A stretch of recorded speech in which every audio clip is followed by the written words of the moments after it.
This presentation is part of the TI in Focus AP Calculus video series.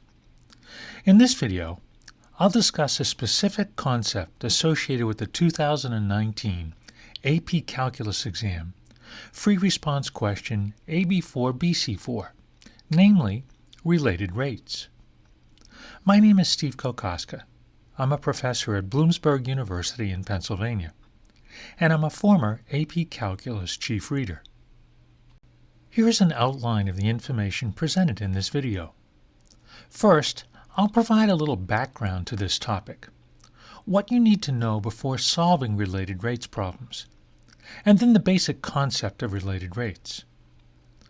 Then I'll present a very general strategy to help solve related rates problems. And then finally, I'll present several problems. I'll solve a couple, but I'll leave a few for you to consider. Related rates problems occur often on the AP Calculus exam. And this year, part of the free response question AB4 BC4 involved a related rates problem. Here's a little background information to help us get started. I believe that to be successful in solving related rates questions, you need to know the basic differentiation rules, and especially the method of implicit differentiation. And we want to use these ideas, these concepts, to compute the rate of change of one quantity in terms of the rate of change of another quantity. Remember that when a quantity, let's say y, depends upon time t, for example y equal f of t, then dy dt, which is f prime of t, really represents the instantaneous rate of change of y with respect to t, or time. So let's put these ideas together to get the basic notion behind related rates. If two or more quantities which depend on t are related by an equation, then an expression relating their rates of change with respect to time, called related rates, can be obtained by using the chain rule to differentiate both sides of the equation with respect to t. The general idea here is to compute the rate of change of one quantity in terms of the rate of change of another quantity. Here's a very general strategy for solving related rates problems. First, read the problem carefully. Look, most of these problems, especially on the AP Calculus exam, are word problems. You need to read these carefully and translate the problems into mathematics. Next, try to sketch a figure to represent the given information, or to depict the situation. Introduce some notation. Assign symbols that make sense in the context of the problem. And make sure you assign symbols to all quantities given in the problem. And then write the given information using your symbols and the required rate in terms of a derivative. Write an equation that relates the various quantities in the problem. It's often possible to use geometry suggested in the problem to eliminate one of the variables. Now, use the chain rule to differentiate both sides of the equation with respect to t. And put everything together. Use the given information to solve for the unknown rate. Now, I admit this sounds like a lot, but this problem-solving strategy really becomes second nature, or what I call academic muscle memory, with practice.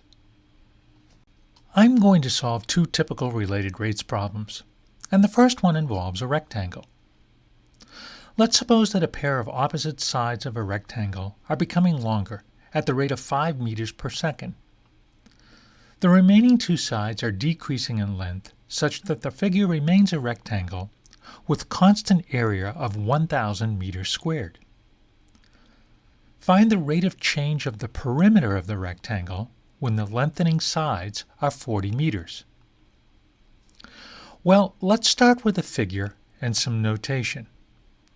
I'll draw the rectangle, and I'll call the lengthening side x and the other side of the rectangle y. I'm going to try to express all of the given information in the statement of the problem using my notation.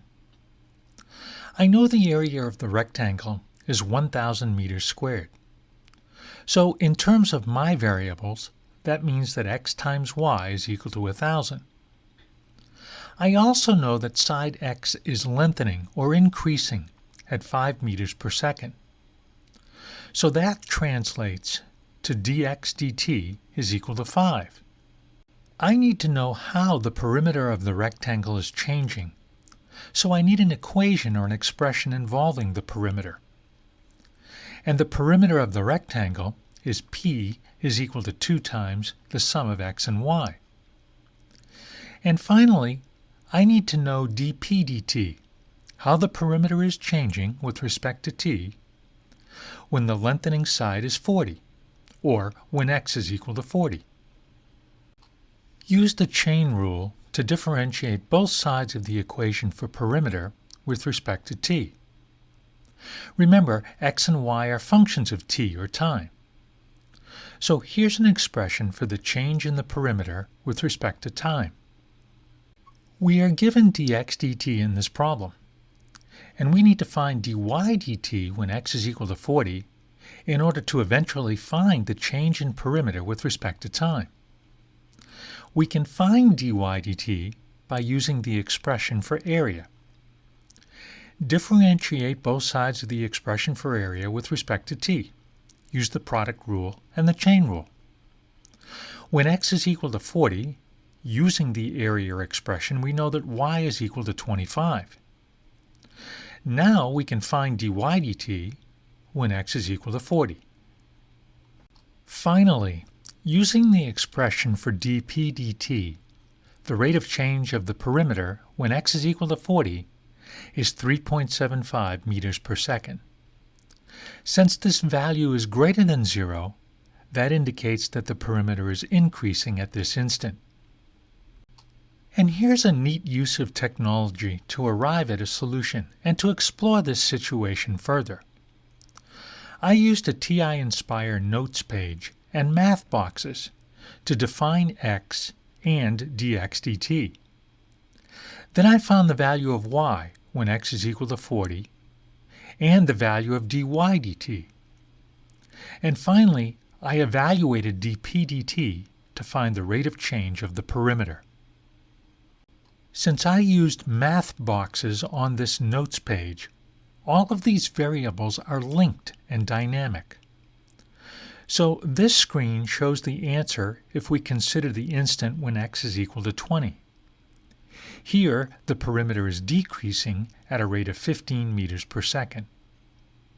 This problem involves a sliding ladder.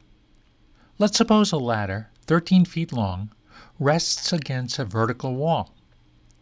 If the bottom of the ladder slides away from the wall at a rate of 1 foot per second, how fast is the top of the ladder sliding down the wall when the bottom of the ladder is 5 feet from the wall?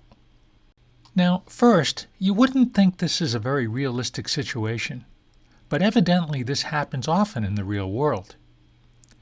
Here's a frame from a dig video showing the exact situation, a ladder sliding down a wall. Let's try to introduce some variables and draw a diagram. Let x be the distance from the bottom of the ladder to the wall, and let y be the distance from the top of the ladder to the ground. Remember that both x and y are functions of t, here time measured in seconds. We're given that dx dt is equal to 1 foot per second, and we need to find dy dt when x is equal to 5. Here's a diagram that depicts the initial position of the ladder, and here's a diagram that shows the ladder as the bottom begins to slide away from the wall. The relationship between x and y is given by the Pythagorean theorem, so x squared plus y squared equals 13 squared. Differentiate both sides of this equation with respect to t and use the chain rule, and then solve this resulting equation for the desired rate, dy dt. For x equal to 5, use the relationship between x and y, the Pythagorean theorem, to find y equal 12. So dy dt is minus x over y, minus 5 divided by 12, times dx dt, which is 1. So the distance from the top of the ladder to the ground is decreasing at a rate of 5 divided by 12 feet per second. Here is another classic example involving related rates. At noon, Ship A is 200 kilometers west of Ship B. Ship A is sailing east at 30 kilometers per hour, and Ship B is sailing north at 35 kilometers per hour. How fast is the distance between the ships changing at 3 p.m.? Now remember, introduce some notation, draw a figure, and use the geometry to find an expression relating the quantities in this problem. And here's one more example for you to think about, actually related to a very famous AP Calculus free response question, affectionately referred to as the Trough problem. Please read through this problem carefully. There's some nice geometry here, and of course some related rates. I hope this video provides some insight into solving related rates problems, well, a problem-solving strategy, and a few AP Calculus type problems. And just a reminder, there are lots of valuable resources on the TI website. There is material there involving technology and calculus, classroom activities, and lots of calculator tips and tricks for test success.